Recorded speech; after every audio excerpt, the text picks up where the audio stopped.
Yo Iman Simza ngoma Ishe Zviriko here mambo Kumba kwenyu Kana kuta zviko Vanoda ndifudze mombe Asa vamboda Ndimwevo mukaka wadzo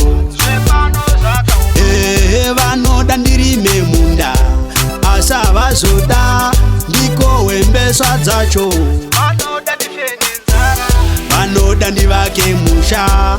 Asa vamboda Ndigare mukati mao Vanoda ndirise mombe Asa vazoda Ndidyewo nyama yadzo Murombo munhu haambovishwa ari mupenyu asi ukangondisiya mambo mwana ndavigwa ndiri mupenyu vanoda ndifudze mombe asa vamboda ndimwevo mukaka wadzo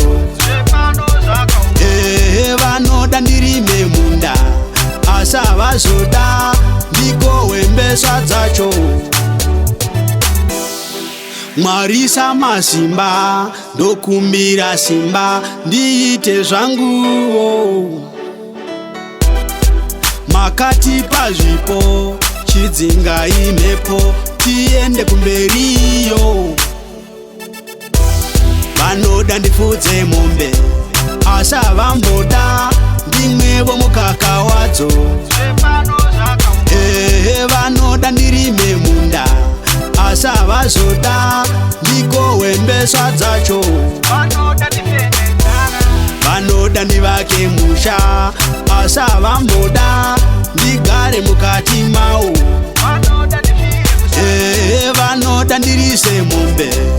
asa vazoda ndidyewo nyama yadzo